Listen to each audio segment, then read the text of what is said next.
in addition to my duties in this House, I shall have further such meetings later today. Kirsty Black. As the Prime Minister reaches 100 days in office this week, having pledged a government...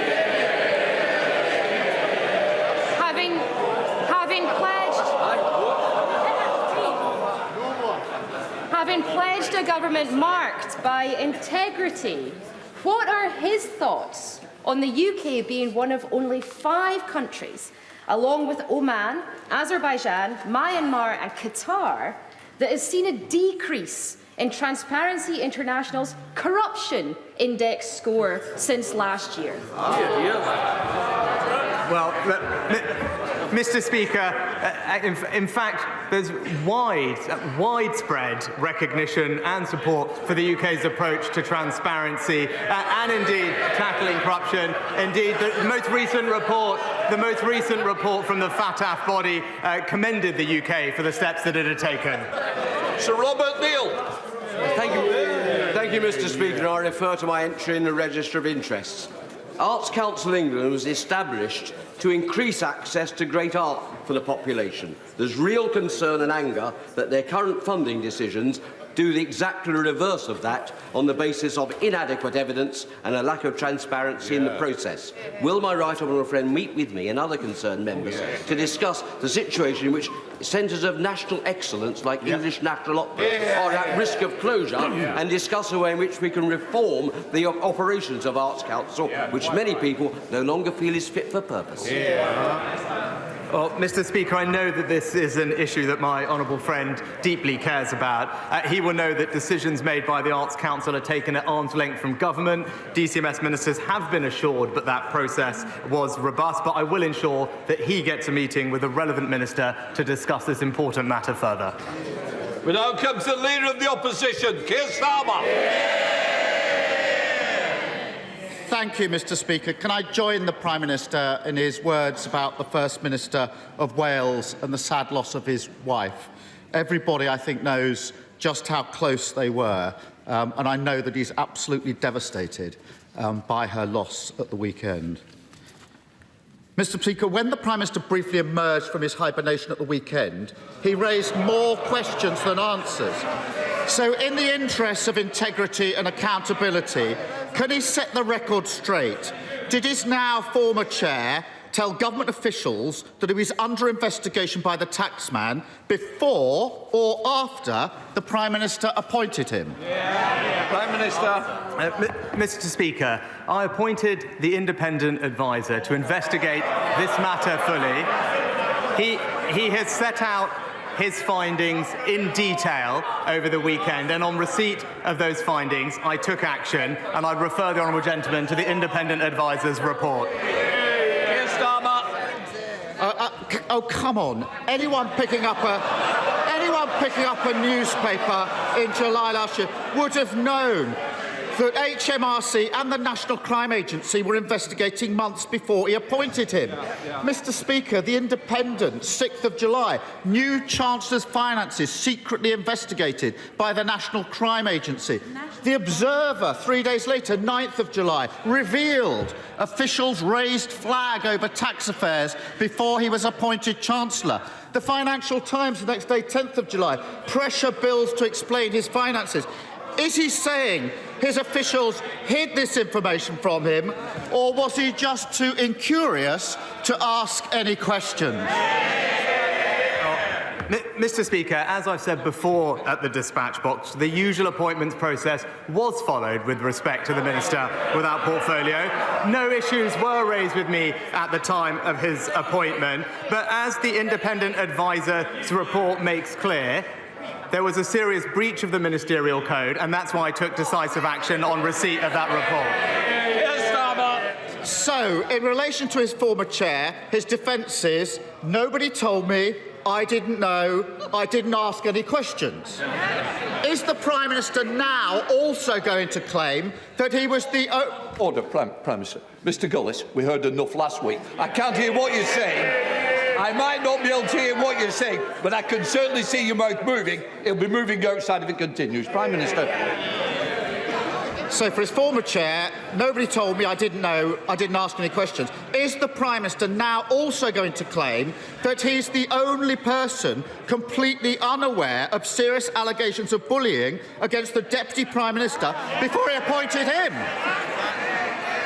Prime Minister. So, Mr. Speaker, the honourable gentleman asked these questions about what was known, and I followed due process. I appointed an independent adviser as soon as I was made aware of new information. The independent advisers conducted this process. But if he is so concerned about what people are saying and is so concerned about behaviour in public life, then recently one of his own MPs was forced to speak out because being in his party had reminded her of being in an abusive relationship. And then his own office was caught undermining her. He ought to be supporting her and her colleagues, but if he can't be trusted to stand up for the women in his party, he can't be trusted to stand up for Britain. Mr. Speaker, at the last count, the Deputy Prime Minister was facing 24 separate allegations of bullying. According to recent reports, some of the complainants were physically sick. One says they were left suicidal.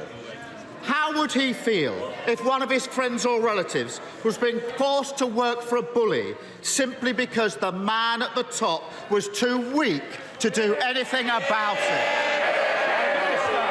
Mr. Speaker, I noticed he didn't say anything about why one of his own MPs describes being in his own party.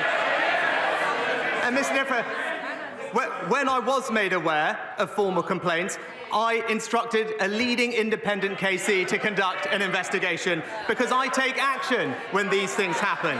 But what did he say at the weekend? He said at the weekend that hate had been allowed to spread unchallenged in the Labour Party under his predecessor. He was speaking as if he wasn't even there. But he was sitting right next to him, supporting him for 4 long years, not challenging. And it is typical of him, Mr. Speaker, declining to lead, sitting on the fence, carping from the sidelines, and never standing up for a principle that matters. Prime Minister.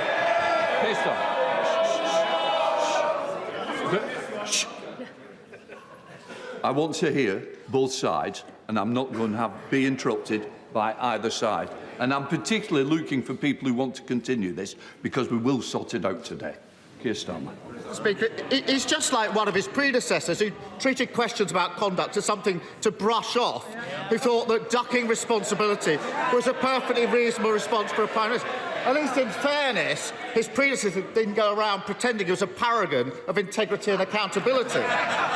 But on that subject, was it a coincidence that the 2 people who arranged an £800,000 line of credit for the former Prime Minister were both shortlisted for plum jobs at the BBC and the British Council? Prime Minister. Mr. Speaker, as we addressed previously, the appointments process for the BBC chairman is rigorous, it's transparent, it's set out in a public code of conduct, and indeed, was fully supported not just by an expert panel members, but also by the cross-party DCMS Select Committee, including where Labour members described the appointment as impressive. But Mr. Speaker, back this week in terms of what is actually happening to the people of this country, he voted this week with the unions to oppose minimum safety levels. He voted with Just Stop Oil to water down the public order bill. And what do the unions and Just Stop Oil have in common? They bankroll him and his party, Mr. Speaker. So while he sides with extremist protesters and union bosses, we stand up for hard-working Britons and school children.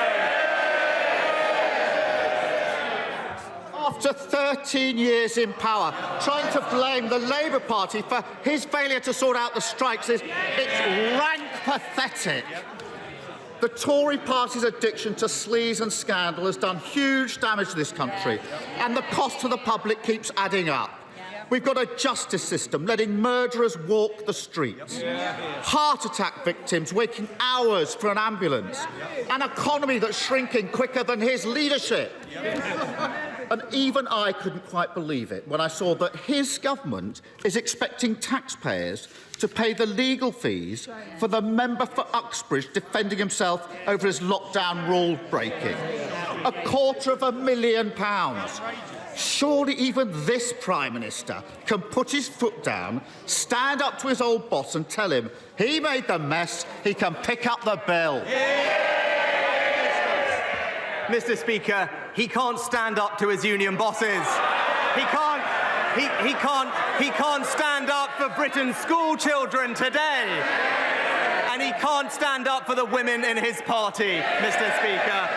We're getting on, we're halving inflation, we're growing the economy, we're reducing debt, we're cutting waiting lists, and we're stopping the boat. While he can't even figure out what he believes in, we'll keep delivering for Britain. Thank you very much, Mr. Speaker. Would my right honourable friend agree with me that the integrated care boards must prioritise more access to new GP services, especially in places like South Derbyshire, where new housing estates are being built at the fastest rate in England, and in particular on the new brownfield development of Drakelow? Well, Mr. Speaker, the government is committed to increasing the number of doctors in general practice, and last year saw the highest ever number of doctors accept a GP training place. The BMA are consulted each year on the funding of GP services, and my honourable friend will know that the NHS has a statutory duty to ensure sufficient medical services, including general practice, in each local area. Leader of the SNP, Stephen Flynn.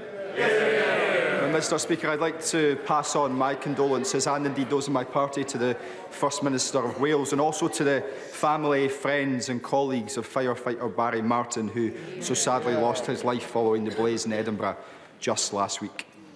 Mr. Speaker, we've just marked the 3-year anniversary of Brexit, and we've learned... They'll not be cheering in a moment, Mr. Speaker, because we have learned three things. The UK's trade deficit has grown. The economy is being hit to the tune of £100 billion each year, and of course, we know that the UK's economy is expected to be the worst performing of all advanced nations. Does the Prime Minister still believe that the UK can afford not to be in the European Union? Prime Minister. Well, Mr. Speaker, if you actually look at it, since Brexit, the UK has grown exactly the same as Germany has, Mr. Speaker. But not only that, we are taking advantage of Brexit to deliver for the people across the UK, whether it's the fishing and farming communities of Scotland, whether it's through the 2 new free ports that we've just announced. But, Mr. Speaker, the difference between his party and ours is that we respect referendums. Mr. Speaker, let's be clear. Taken together, 2022 and 2023 are expected to be the worst years for living standards since the 1930s, and the economy is expected to perform worse than sanction-hit Russia. So as the Brexit ship sinks, with the Prime Minister and the Leader of the Opposition at the helm, does he blame those Scots who want to jump aboard the independence lifeboat? Well, Mr. Speaker, the number one factor that is impacting people's living standards, inflation, caused by high energy prices as a result of a war in Ukraine, Mr. Speaker.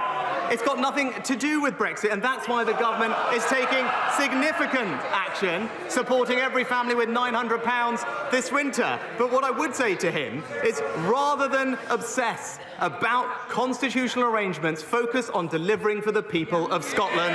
That's what we will do. David Johnson. Thank you, Mr. Speaker. The baby daughter of my constituents, Gary and Sarah Andrews, died just 23 minutes after she was born. When they asked questions about that, the parents were told that these things happen and that if they had to listen to the concerns of every mother, they would be overrun. Thanks to dogged campaigning by Gary and Sarah and other parents whose babies had died avoidably, Nottingham University Hospital's trust was found to have systemic failures, and last week was given the highest fine that's ever been given for failings in maternity care. Does my right honourable friend agree with me that this case, this situation, has to serve not just as a watershed moment for having the highest standards of maternity care, but also that when things do go wrong in something like an NHS trust or another public body, they have to be open and honest and transparent about their failings so that people can get the truth and not have it hidden from them? Well, Mr. Speaker, I'm very sorry to hear about the tragic case that my honourable friend raises, and I know the whole House will join me in sending our thoughts to Gary and Sarah. We want to make sure that the NHS is the best and safest place in the world to give birth, and the NHS has taken steps to improve, but cases such as the one that my honourable friend raises highlight that more must be done. Nottingham University Trust is receiving support from the expert maternity improvement advisors, and nationally the Royal College is implementing the recommendations from the independent Ockenden report, together with £127 million of extra investment. But my honourable friend is absolutely right. When situations like this do arise, transparency is paramount so we can seek answers and make improvements. Caroline Lucas. Thank you very much, Mr. Speaker. It's nearly 10 years since the tragic death of 9-year-old Ella Roberta, the first person ever to have air pollution listed on her death certificate. Yesterday's Environmental Improvement Plan pledges to improve air quality, but the government's targets are for 2040. That's a whole generation away. I don't think that's fast enough, and neither does Ella's mum, Rosamond Adu Kisi-Deborah. So on her mum's behalf, will the Prime Minister agree to meet us both to discuss the life-saving measures in a new proposed bill called Ella's Law? Mr. Speaker, it's obviously very sad to hear of the case of Ella, and our thoughts and hearts go out to her family. With regard to the legislation, as my honourable friend, the Environment Secretary, will make a statement later today, we are confident that the measures we are putting in place are not only legally binding, but also world-leading in tackling air quality. The record over the past 10 years is one where every single air particulate has been reduced, with binding targets to continue reducing them in future, and indeed the Environment Act makes sure that we have the capability, accountability and ambition we need to make all the effective interventions to drive down air pollution. Dr. Liam Fox. Thank you, Mr. Speaker. Compared to what some people seem to believe, 82% of the jobs in our economy are in the private sector, compared to 18% in the public sector. Most of those private sector jobs will be in small businesses, the small businesses that we will depend upon for wealth creation and prosperity in the future. Will my right honourable friend consider bringing in a small business test across government so that every regulation we produce, every bit of legislation we produce will help, not hinder, small businesses? And does he share my ambition that every white van man and woman and every white coat tech worker in this country will regard the Conservative Party as their natural champions? Well, my right honourable friend is absolutely right, and this government is proud to join with him in supporting small businesses. I'm pleased to tell my honourable friend that we do have a small business test to consider whether the impacts of regulatory changes will disproportionately affect small and micro businesses. I will make sure that we are applying that test rigorously, and he'll be pleased to know that many small businesses will benefit from billions of pounds in business rates reductions this coming financial year, as well as our annual investment allowance, which at £1 million is the most generous tax incentive for investment for small businesses anywhere in the world. And McLaughlin. Mr. Speaker, this morning, just 2 hours ago, I launched the APPG on prepayment meters. I did so because most people on these meters are on very low incomes, and yet they pay more per unit of energy than the Prime Minister does. They pay higher daily standing charges than the Prime Minister. They're automatically disconnected from their energy supply the second they run out of money. And perversely, right now, record numbers of people are being forced onto them by the energy companies. Can the Prime Minister even begin to imagine how terrifying that moment is when the lights go out and everything shuts down? And will he agree with me, rather than reading out, please, what he's got written in front of him, will he just agree with me that what I've just described is completely unfair?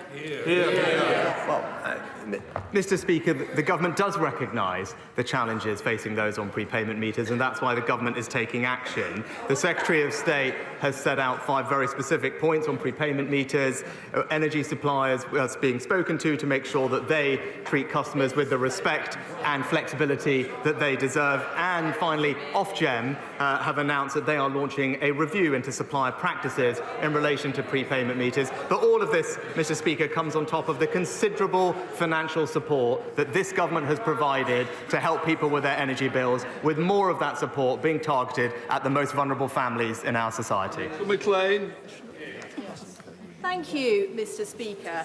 After 8,000 residents of Redditch signed my petition to bring back chemotherapy to the Alex, the Trust reversed their decision to leave it at Kidderminster permanently. A fantastic win for our town.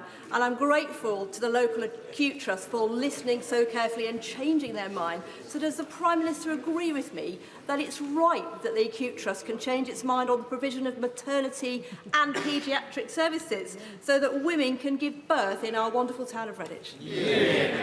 Well, Mr. Speaker, my honourable friend has clearly been a fantastic advocate for the Alex and for her constituents. We have awarded £10.5 million to the local trust, and I understand that some of that funding is being used to improve maternity and paediatric services at the nearby Worcestershire Royal. My honourable friend will know that these operational decisions are being made by integrated care boards, and I know that she will continue to make her views known. Andrew Gwynn. Mr. Speaker, if I had £1 for every time I'd heard the Prime Minister's weak excuses, I'd be able to pay the former Chancellor's tax bill. Because it was last July that it was reported that the National Crime Agency had investigated the Right Honourable Member for Stratford-on-Avon. The then Prime Minister knew. The media knew. We all knew. It's inconceivable that the current Prime Minister didn't know. So why did he choose to ignore it? That's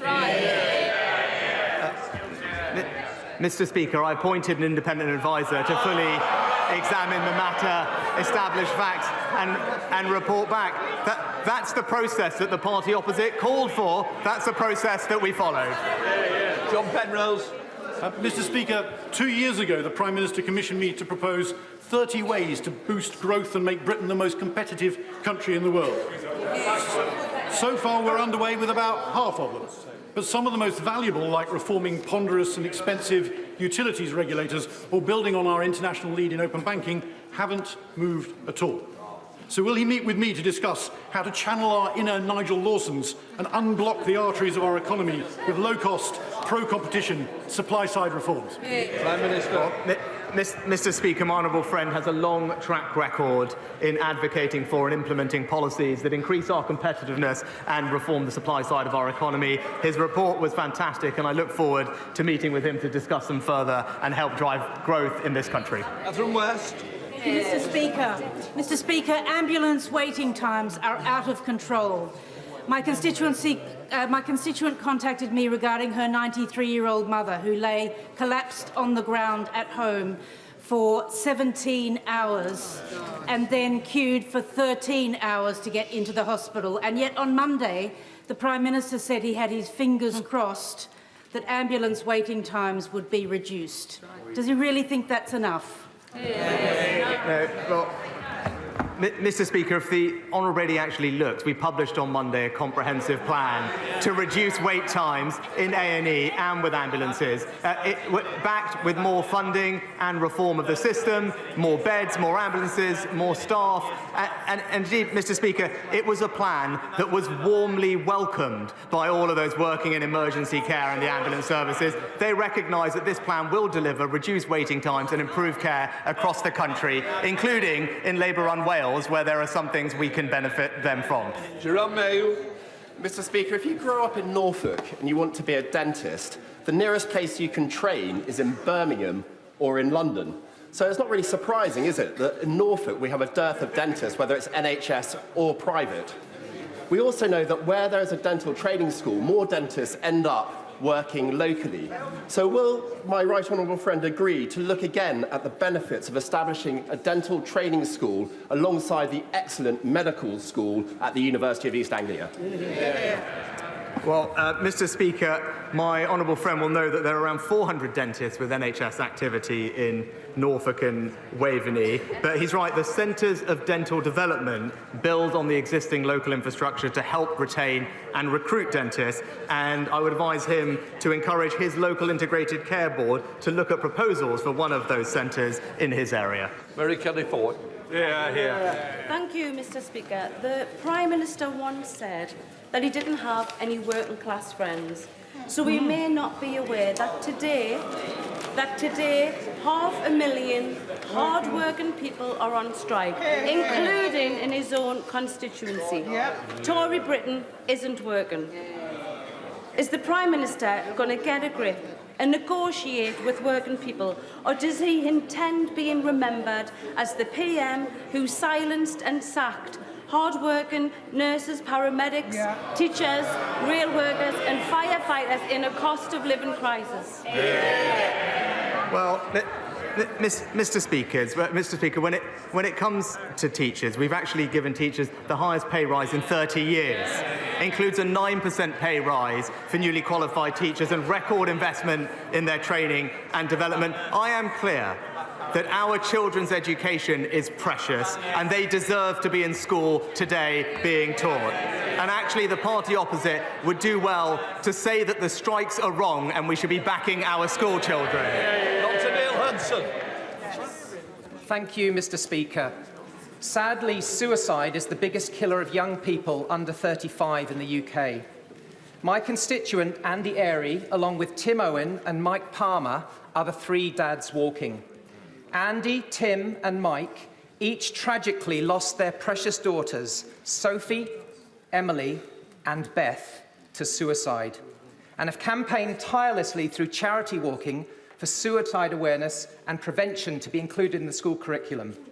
I've been humbled to support them, including joining them on their UK walk as they came through Penrith, with their petition, which is due for parliamentary debate on the 13th of March, and with my early day motion, which has support from right across the House.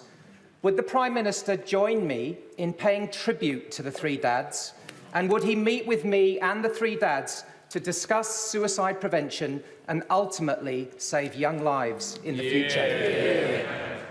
Well, Mr. Speaker, of course I pay tribute to Andy, Tim and Mike, especially for channeling their own personal tragedies into such positive action to prevent this happening to other families. That is inspiring and they deserve enormous credit. The government is taking action to improve the provision of mental health services for young people in schools and colleges, but I would be delighted to meet with him and Andy, Mike and Tim to discuss what more we can do. Ian Blackford.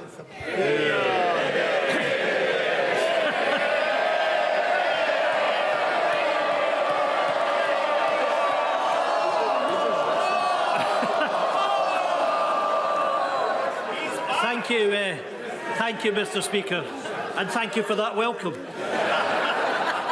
Ordinary people didn't need to hear an IMF forecast to understand that the UK economy is the worst performer amongst the leading nations in the world. They live with it every day. People know their energy bills are through the roof. They know that 750,000 households face defaulting on their mortgages while house prices fall. And they know that food prices are rising at a record rate of 16.7% as of today. The Prime Minister is 100 days in office, his party 13 years in power. In all that time, does the Prime Minister ever reflect that the only thing that the Tory party has been good at is pushing people into poverty? Oh, Mr. Speaker, it is wonderful to hear from the right honourable gentleman, and I'd love to see him in his place. What I would say is that we're continuing to deliver for people across the UK, including and in Scotland. He mentioned poverty. Poverty today, lower than when the Conservatives first came into office. Inequality, lower than when the Conservatives first came into office. And the number of people in low pay, the lowest on record. Thank you, Mr. Speaker. Today in my constituency there is a great sense of shock and disbelief following last night's horrific dog attack that killed a 4-year-old girl. The police investigation is still going on and it wouldn't be appropriate to speculate on the circumstances. But it would mean a great deal if, on behalf of the House, the Prime Minister could send our condolences to the family and to the community, and to thank the emergency services for dealing with the situation with their customary compassion and professionalism. Prime Minister. Well, I thank my honourable friend and send my condolences, and I'm sure the whole House's condolences, to the girl's family and the community after this horrific incident. And I join him in thanking the emergency services. They have responded rapidly and professionally, and I know that my honourable friend himself will be supporting them and his constituents during this difficult time. Christine Jardine. Thank you very much, Mr. Deputy Speaker. This past weekend...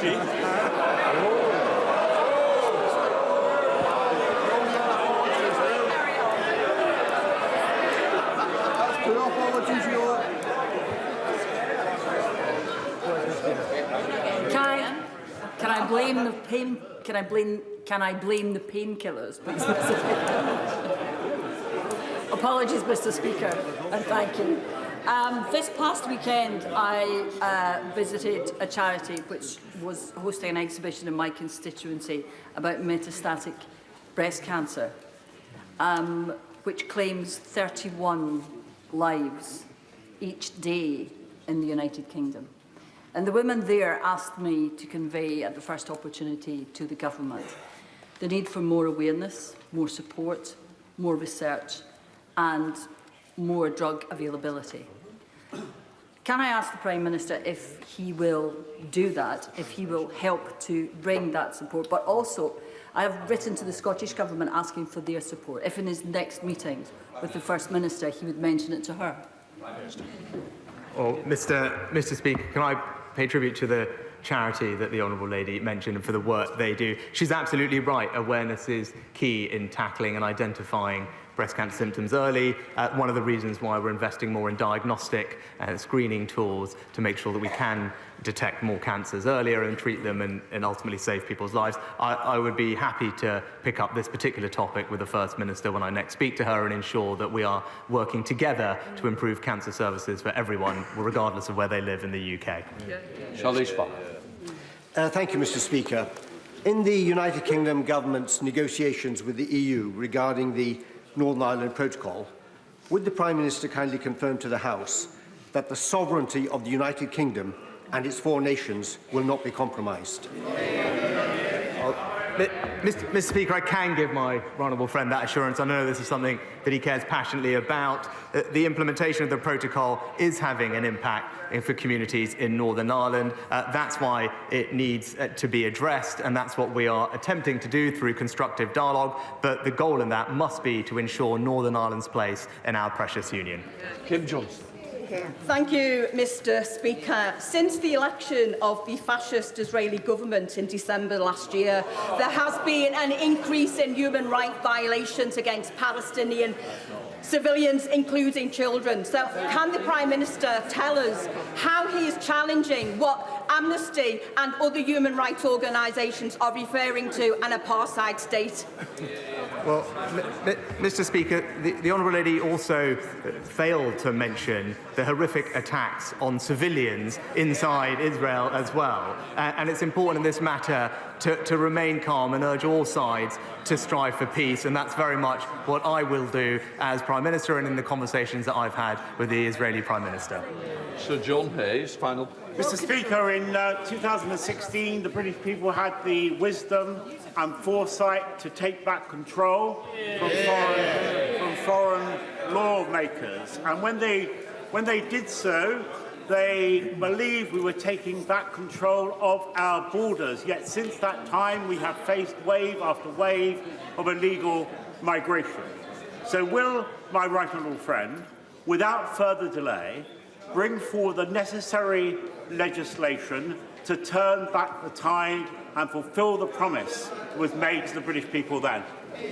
Well, Mr. Speaker, my honourable friend makes an excellent point. That's why one of this government's 5 priorities and promises to the British people is indeed to stop the boats. We will introduce new legislation that makes it unequivocally clear that if you arrive in this country illegally, you will not be able to stay. We will swiftly detain you and remove you to your own country or a safe third alternative. That's the right and responsible way to tackle this problem. Completes questions.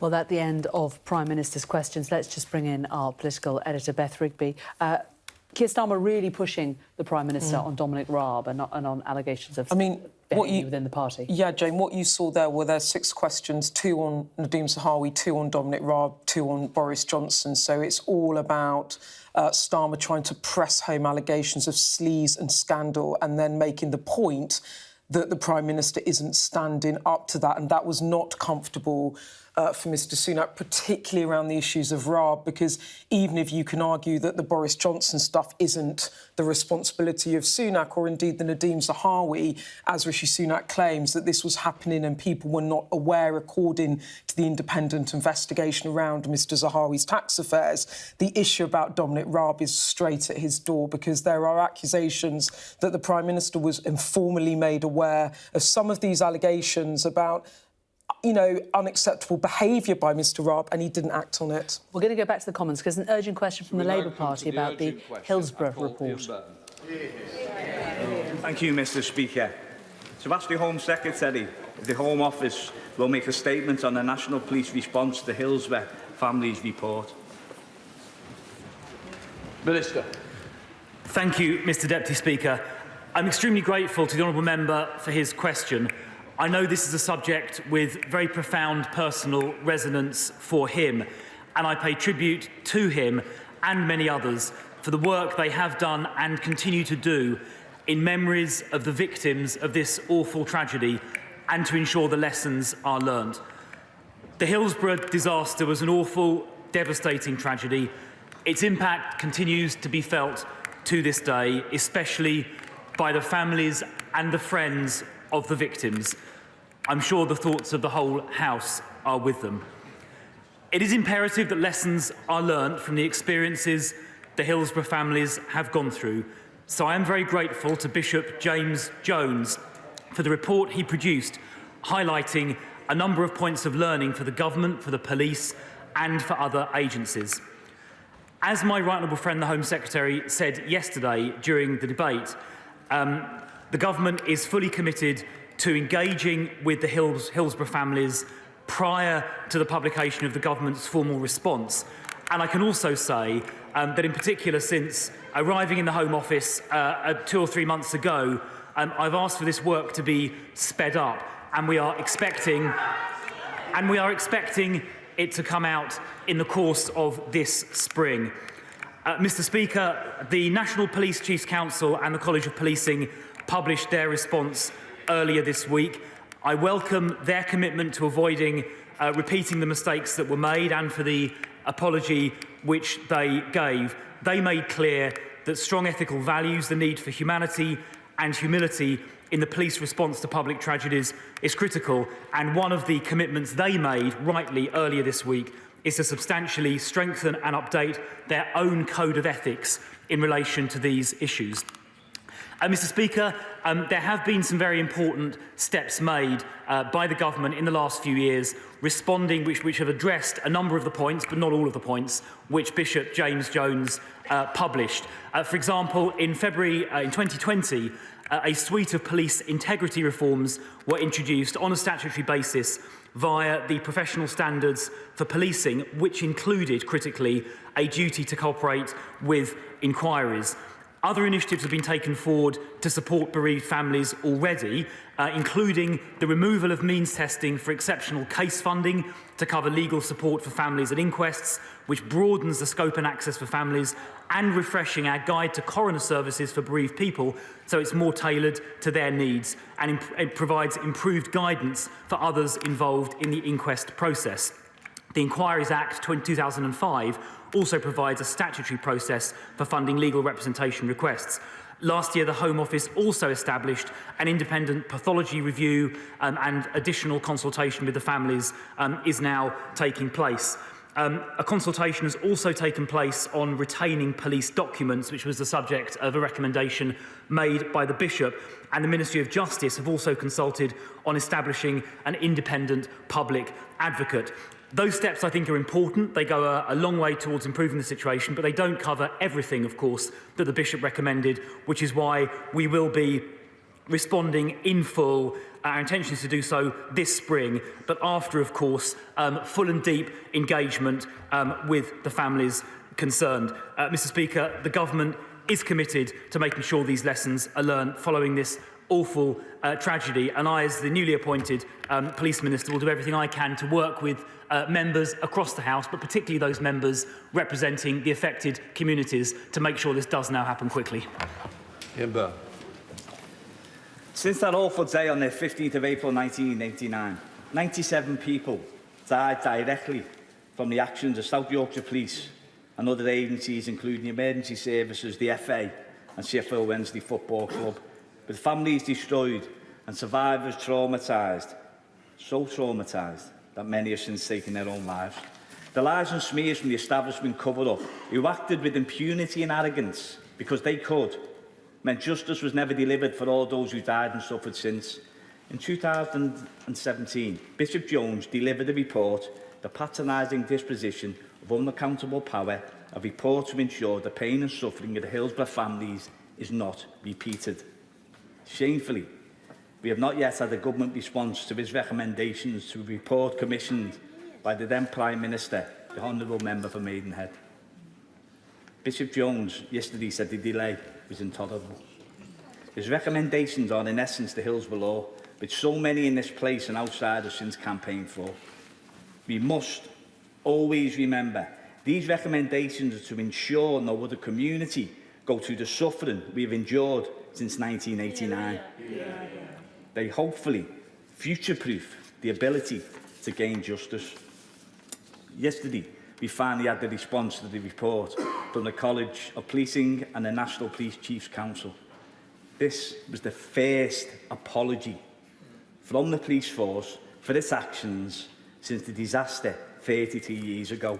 For so many, including myself, it's far too little and far too late. Yesterday's recommendations from the police did not go anywhere near far enough to change the culture we came up against in our quest for justice.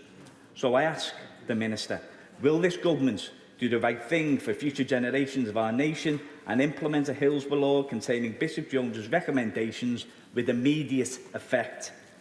The families and survivors of so many disasters and consequent state cover-ups deserve nothing less, and these injustices must never ever be allowed.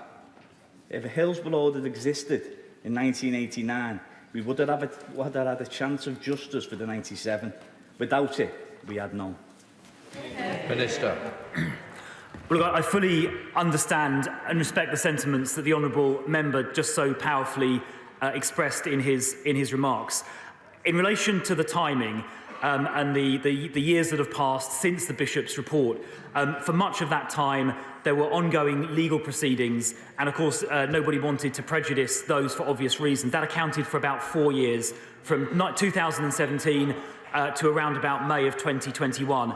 But about 21 months have passed since then, and I agree that the government response does need to come out quickly. It's something that since my appointment a couple of months ago I've asked to get sped up, and I want to try and make sure that happens this spring, but following, of course, consultation with the families that obviously is extremely important, and that will include responses to the points that he made.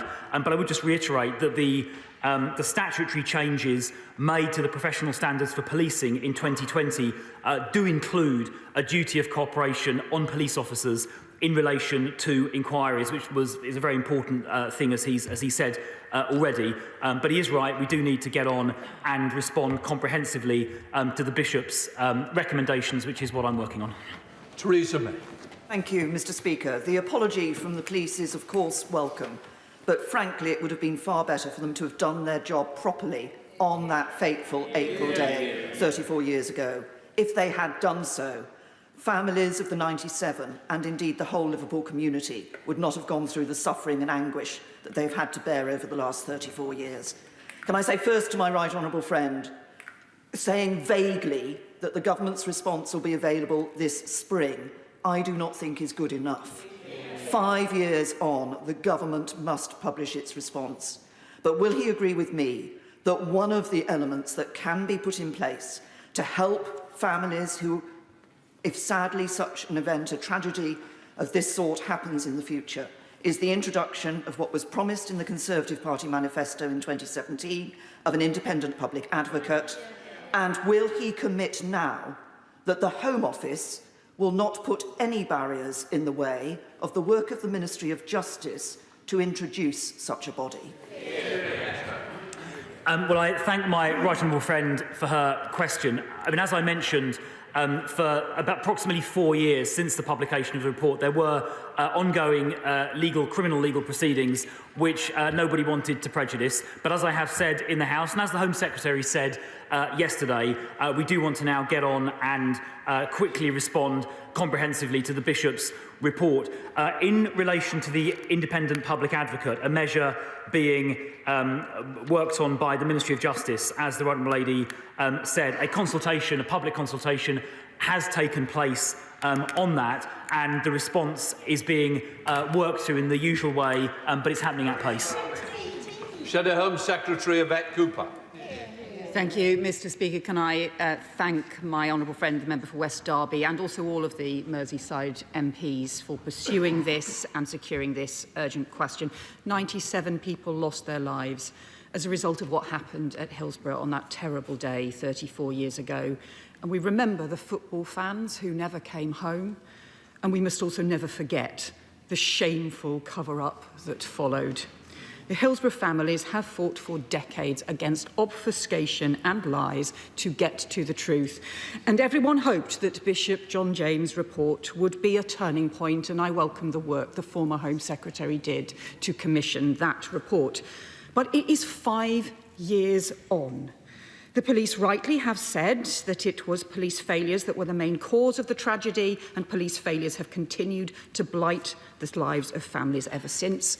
But to do so just 5 years on takes too long, and it makes it even more shameful that there is still no government response to what has happened. The Home Secretary yesterday said it was because of active criminal proceedings, but those finished 18 months ago, and the work could have taken place even while those proceedings were ongoing. It's September of 2021. The government announced the response would be published by the end of the year, and we are still waiting. The Home Secretary said yesterday the government was engaging with families, but what engagement has taken place? Has the Home Secretary met with them? Has she met with the bishops?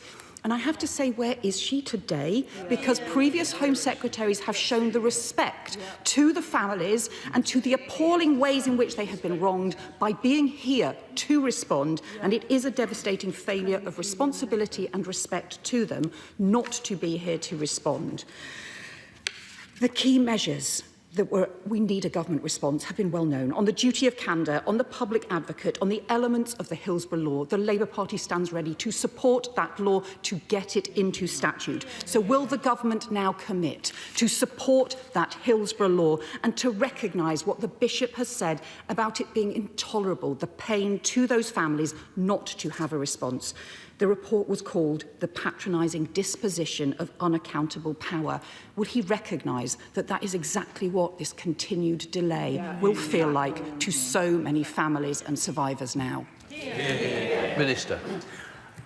Well, I entirely agree with the Shadow Home Secretary's opening comments about the appalling impact, and indeed of other members, the appalling impact this has had on the families of those who so tragically lost their lives. I took my own son to a Crystal Palace football game just a few weeks ago, and just thinking about how awful it must have been to be trapped in those circumstances is too just a terrible thing to contemplate. The police have apologised, as the Shadow Home Secretary said, for the terrible failings that took place on the day and in the years subsequently. It's right that they've apologised to the families and to the country as well. In relation to the timing, I've said already, there were legal proceedings ongoing. It has been 18 to 21 months since those have concluded, which is why, since I was appointed, I've asked for this work to be sped up, and it will be concluded very rapidly. But I do just want to, and it will respond to all of the points in full, but I do just want to repeat the point I made earlier, that a number of things have happened already. She mentioned the Independent Public Advocate, where a public consultation has taken place, which, as she will know from her own time in government, is, generally speaking, a prelude to action. And on the question of cooperating with, inquiries, the statutory professional standards for policing introduced in 2020 did introduce that requirement, but the response does need to cover all of the points, and that will happen very soon. Sir Robert Butler. Mr. Speaker, I listened with great care to my right honourable friend's statement, but I do have to press him on the independent public advocate point. As my right honourable friend, the member for Maidenhead, said, the Ministry of Justice, which I had the honour of leading, and worked with her and the honourable member for Garton and Halewood, is in a position to go ahead with this policy. The consultation was 5 years ago. What's stopping the government from doing this? Minister. Well, thank you, Mr. Speaker. I mean, as I said before to others, including the former Prime Minister, the consultation has, as my right honourable friend said, taken place. The usual processes in government are going on. Well, Chris Philp there for the government, answering questions, being pressed by Ian Byrne, the Labour MP for Liverpool, also Yvette Cooper, Robert Buckland, and also Theresa May from his own side, as to why the government has not responded 5 years on from the report on the Hillsborough tragedy.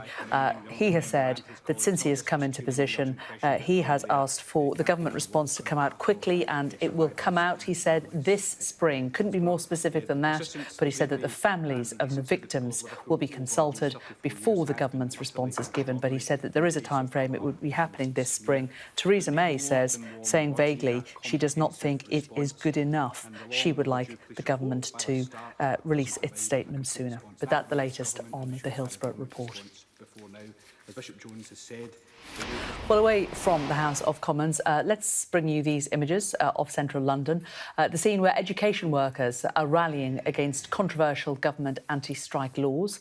It is also the biggest day of industrial action in more than a decade, with teachers, among others, on strike. They are